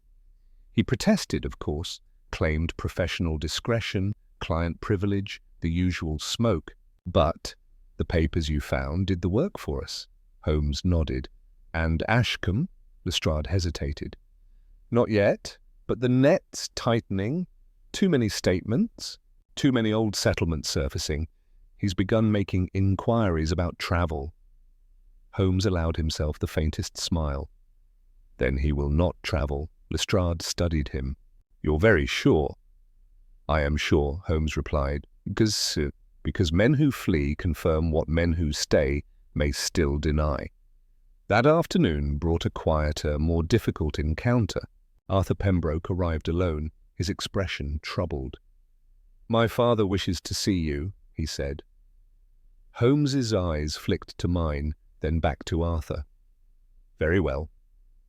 We found Mr. Pembroke Sr. in his study, propped upright by pillows, his face drawn and pale. The fierce pride that had once animated him seemed dimmed, though not extinguished. "You have ruined me," he said to Holmes without preamble. Holmes inclined his head. "I have revealed facts." "Facts destroy," the old man rasped. "Reputations, families." "Lives," Holmes said quietly. The word struck its mark. Mr. Pembroke's gaze wavered. "My daughter," he said hoarsely. "She will be known now, talked about, pitied." "She will be believed," Holmes replied. "And that is rarer." Mr. Pembroke turned his face away. "I thought I was protecting her." Holmes did not soften his tone. "You were protecting an arrangement." Silence followed, heavy, aching. At last the old man spoke again, his voice barely above a whisper. "Will he be punished?" "Yes," said Holmes. "If the law does not suffice, then history will." That evening, the expected blow came. A messenger arrived breathless at Baker Street with news that Lord Ashcombe had attempted to leave London under an assumed name. He had been detained at the station, his luggage searched, his papers seized. Among them were letters, old, carefully preserved, written in a woman's hand, pleading for silence, for mercy, for forgetting. Lestrade brought the news himself. "He'll face charges," he said. "Not just for this. There's enough now to reopen earlier matters." Holmes listened without comment. When Lestrade had gone, he stood for a long while before the fire, his features composed, but his eyes distant. "You are thinking of Carter," I ventured. "Yes," he said, "and of how easily conviction can be twisted into cruelty." "Do you pity him?" Holmes shook his head. "No, but I understand him. That is more dangerous." The trial, when it came, was mercifully brief. Witherspoon's defence collapsed under the weight of his own meticulous records. Ashcombe's counsel argued memory, misinterpretation, youthful indiscretion, but the chorus of voices, once silenced, would not be dismissed. Miss Pembroke testified with calm dignity. I was present, as Holmes had asked, and I saw how the court shifted as she spoke, how doubt gave way, slowly and irrevocably, to recognition. When it was over, when the verdicts were delivered and the room emptied, she sought Holmes out. "I wish to thank you," she said. Holmes inclined his head. "You required no advocate, only an opening," she smiled faintly. "You gave me more than that." He hesitated, then spoke with an honesty that surprised me. "You gave it to yourself. I merely refused to close the door again." She left soon after to begin a life that would not be easy, but would at least be her own. In the days that followed, Baker Street returned gradually to its accustomed rhythms. Clients came and went, letters arrived that had nothing to do with coercion or silence. Yet something had shifted, subtly but unmistakably. One evening, as Holmes stood at the window watching the lamplighters make their rounds, I remarked upon it. "You seem lighter," I said. He considered the word. "Perhaps," he said, "or perhaps less encumbered." "You were very quiet before this case," I ventured. "Yes." "And now?" He turned from the window, meeting my gaze. "Now I am reminded why silence must be chosen, not imposed." He reached for his violin then, a rare gesture after so long an abstention, and drew from it a low, searching melody. It was not triumphant, nor was it sorrowful. It was reflective, as though he were taking stock of something newly regained. As I listened, it occurred to me that the case had indeed changed him, not by adding to his fame or sharpening his intellect, but by loosening a restraint he had worn too long. The silence he had carried had not been weakness, but it had been a burden. Now it was gone. And in its place was something rarer still, a willingness to be heard when hearing mattered.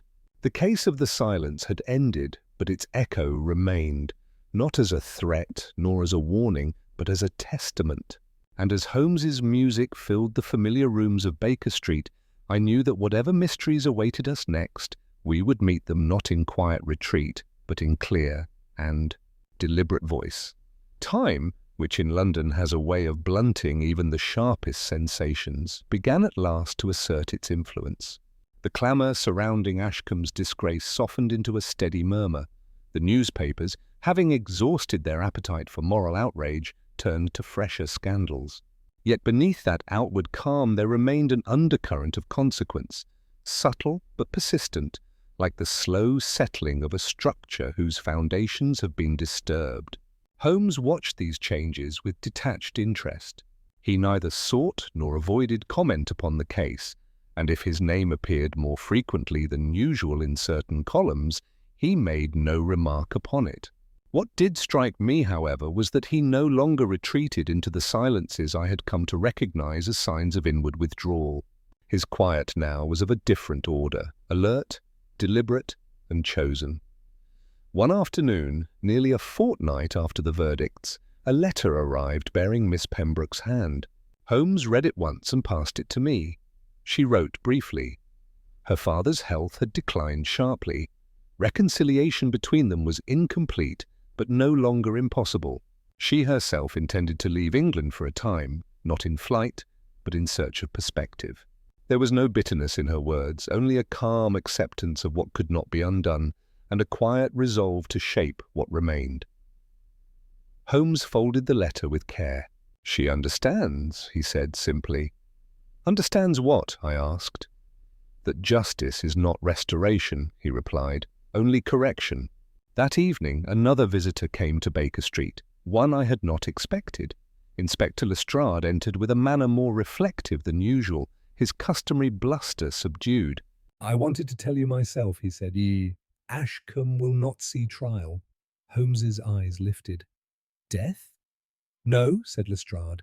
"Exile of a sort." He's pleaded guilty to lesser charges in exchange for full cooperation. The Crown prefers the certainty of conviction to the spectacle of a prolonged defence. Holmes nodded. Pragmatism has its place. Lestrade hesitated. "Some will say he escaped. Some always do, Holmes replied. They mistake punishment for spectacle.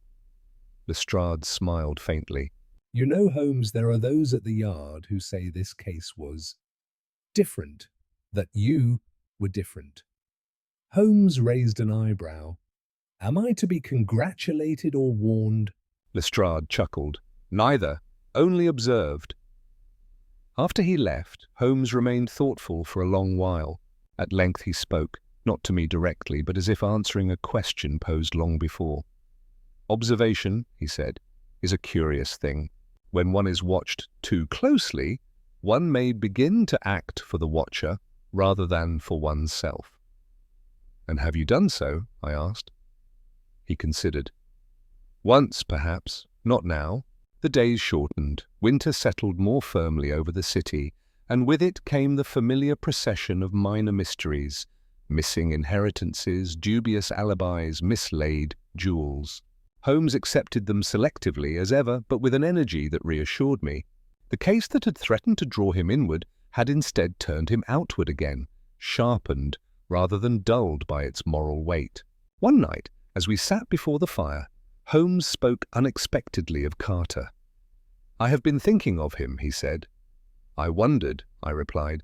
He believed himself an instrument of justice, Holmes continued. He mistook proximity to truth for possession of it. You do not absolve him.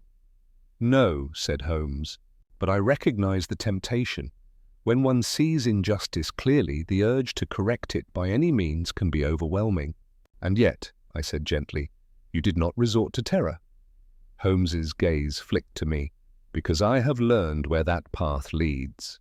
He rose then and crossed to the mantel where the note signed "A Friend" still lay among other papers he had not yet consigned to the flames. He held it up, studying the careful script. Witherspoon believed silence was a virtue, Holmes said, a civilizing force.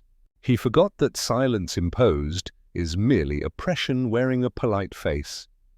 He fed the paper into the fire and watched it curl and blacken. There are moments, he went on, when speech becomes not merely a right, but a duty. The fire crackled softly in agreement. It was close to midnight when the final piece fell into place. A telegram arrived, brief, formal. Witherspoon, disgraced and imprisoned, had suffered a seizure.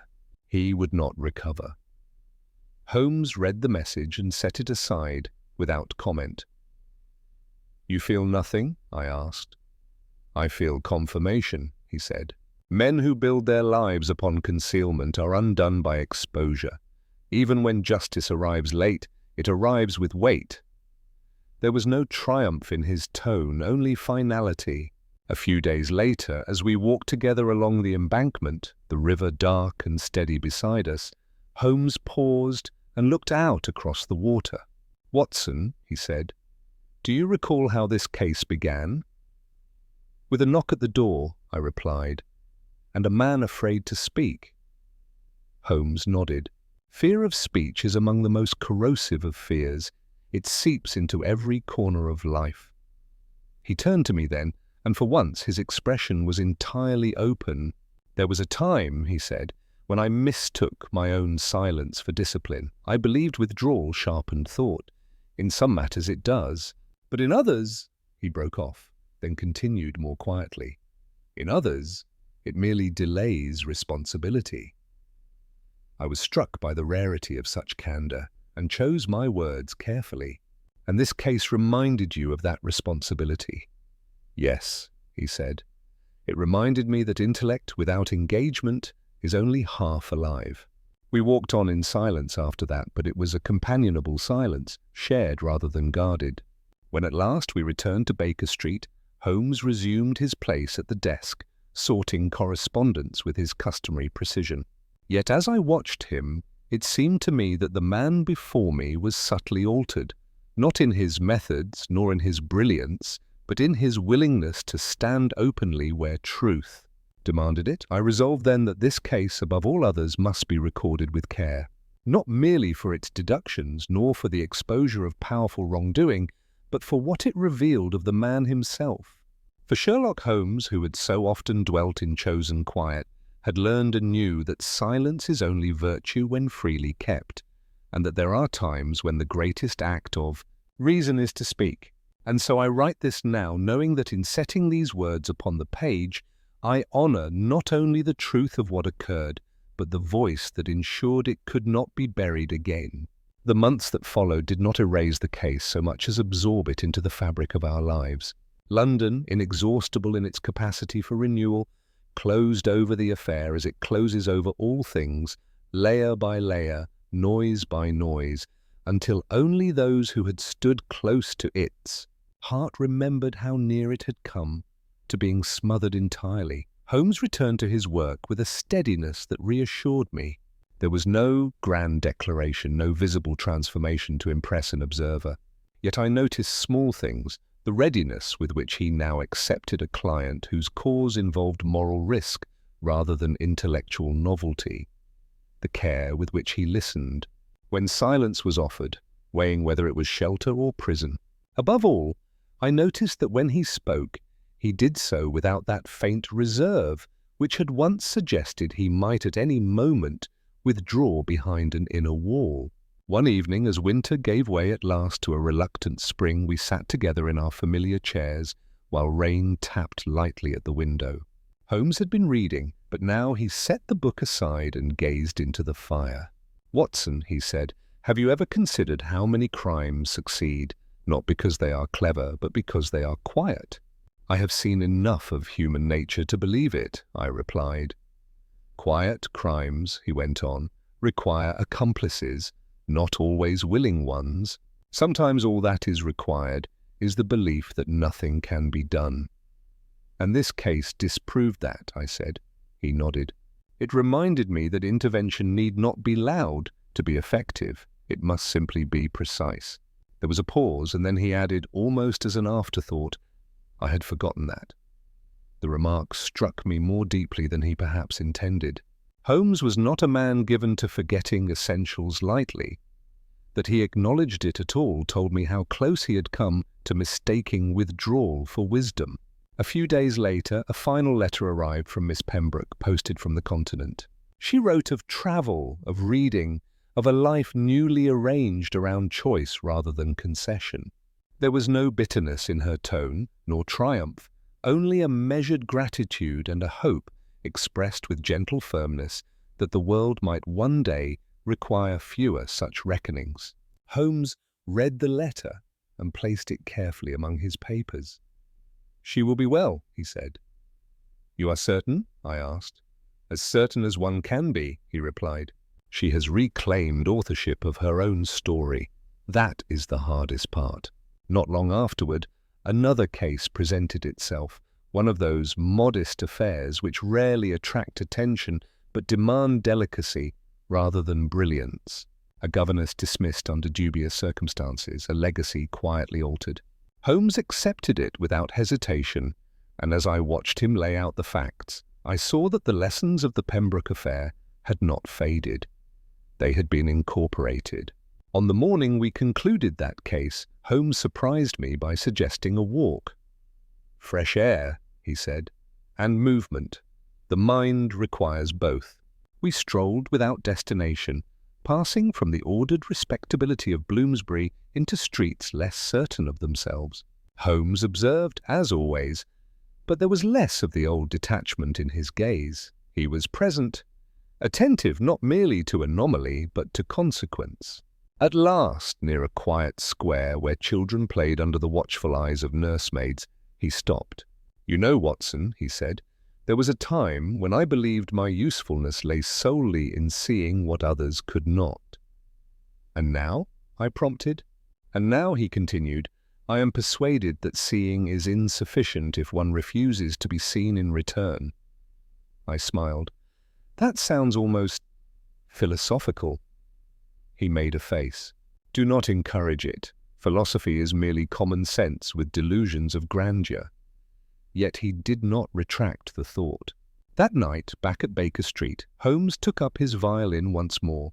The melody he drew forth was familiar, but altered, its cadence less severe, its pauses less abrupt. I listened, reflecting that music, like truth, reveals as much in what it allows as in what it restrains. When the final note faded, Holmes set the violin aside and regarded the darkened room. "There will be other cases," he said, "some louder, some quieter." "Not all of them will end as this one did." "No," I agreed, "well, few ever do." He rose and stretched, the moment passing. "Come, Watson." Tomorrow promises nothing extraordinary, which is often when the extraordinary chooses to appear. As I retired for the night, I found myself considering how best to conclude my account of this affair.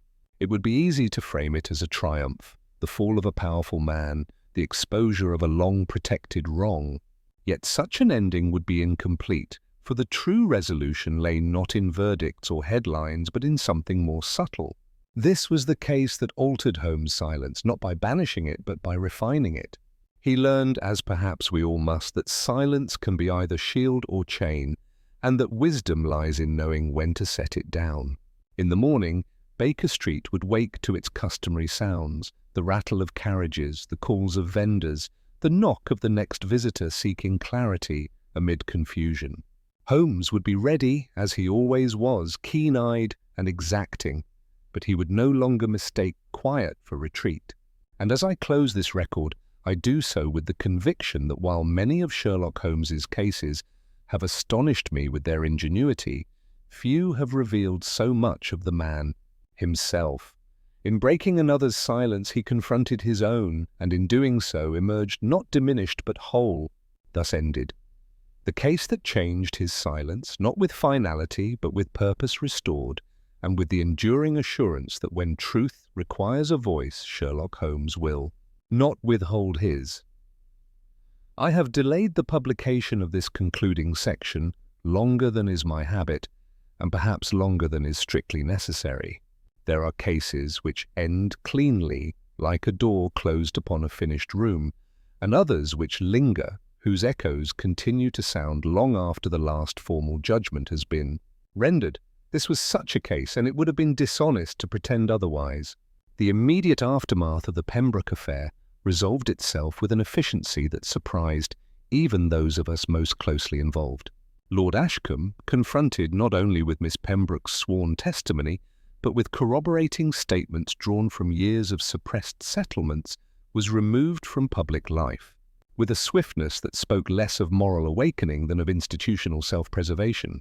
His estates passed into trusteeship. His name, once invoked with careless admiration, became a thing spoken cautiously, if at all. Mr. Witherspoon did not live to see the full consequences of his actions, but the records he left behind ensured that his influence could not outlast him. Carter, whose misguided ferocity had nearly ended in tragedy, was convicted and sentenced. Holmes followed the proceedings with interest, but without satisfaction. He believed himself the author of justice, Holmes remarked to me once, after reading a brief notice of the verdict.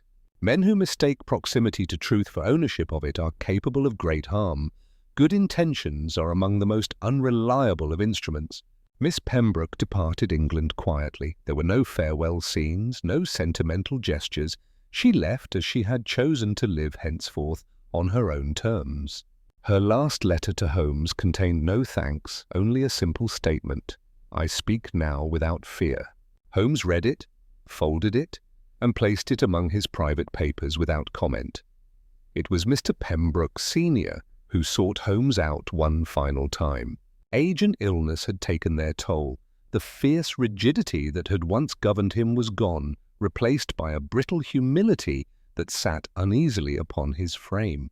He did not ask forgiveness, nor did he offer justification. "I mistook authority for wisdom," he said, in a voice weakened but no longer harsh, "and silence for virtue." Holmes listened, as he always did when confession was offered honestly. "You believed you were preserving order," Holmes replied. "You were, in fact, preserving convenience. The two are often confused." The old man nodded, as though the distinction had cost him dearly to understand. "I cannot undo what I did," he said. "No," Holmes answered, "but you have ceased to defend it. That is not nothing." After he left, Holmes remained standing by the window for some time, his expression thoughtful rather than triumphant. "You know, Watson," he said at last, "there is a peculiar cruelty in systems that reward silence. They ensure that the least protected pay the highest price." "And yet," I replied, "you once valued silence yourself." He turned to me then, and in his eyes there was neither defensiveness nor regret, only clarity. "I valued control," he said. "Silence was merely the tool." It was some days later, on a morning unremarkable in every outward respect, that the full significance of the case became clear to me. We had no client that day. Holmes sat at his desk sorting correspondence when he suddenly paused and looked up. "Watson," he said, "what do you suppose is the most common error made by intelligent men?" I considered. "Overconfidence?" "Close," he said. "It is believing that detachment absolves responsibility." He gestured toward the fire where a few scraps of paper smouldered, the last remnants of letters and threats long since rendered powerless. "I once believed my role was solely to observe," he continued, "to deduce, to expose, and then to withdraw. This case demonstrated the flaw in that position." "And what flaw is that?" I asked. "That exposure without engagement merely changes the arrangement of shadows," he said. "It does not remove them." Holmes was never a man inclined to confession, and I recognized the rarity of the moment. He was not speaking of the Pembroke affair alone, but of himself, of the guarded quiet into which he had retreated before it began. "I mistook silence for discipline," he said. "In truth, it had become avoidance." The admission was made without drama, but its weight was unmistakable. From that day forward, I observed a subtle but enduring change in my friend. He did not become loquacious, nor did he abandon his essential reserve. Holmes would always value restraint. It was woven into the fabric of his intellect. But he no longer allowed silence to become a refuge from moral consequence. When a case demanded that he speak plainly, he did so. When authority attempted to smother truth with decorum, he resisted, not with theatrics, but with precision. He chose his silences now rather than being ruled by them. It is tempting in concluding an account such as this to frame the matter as a victory of justice over corruption, of truth over secrecy. Those elements are present, certainly, but they are not, in my judgment, the heart of the story. The true resolution lay elsewhere. This was the case in which Sherlock Holmes, master of observation, sovereign of logic, was reminded that intellect does not stand apart from consequence. That the act of seeing imposes at times the obligation to be seen, and that silence, however useful, must never become an excuse. On the evening I finally set down my pen to complete this narrative, Holmes stood once more at the window of our Baker Street rooms, the familiar street below, alive with sound and movement. The city had not changed, crime had not vanished, injustice still found its hiding places. Yet Holmes, watching it all with that keen, unblinking gaze, was no longer silent in the same way. "There will always be voices that try to quiet others," he said, almost to himself. "The work lies in knowing which silences deserve protection and which must be broken." That, I believe, is the lesson this case imparts. Not that silence is evil, nor that speech is always virtuous, but that wisdom lies in discerning the difference, and that when truth is threatened by quiet coercion, even the most solitary of men must be prepared to speak. Thus concludes the case that changed his silence, not with applause, nor with finality, but with a voice reclaimed, a purpose clarified, and the enduring assurance that when the world demands reason, Sherlock Holmes will Answer, not from the shadows, but from the light.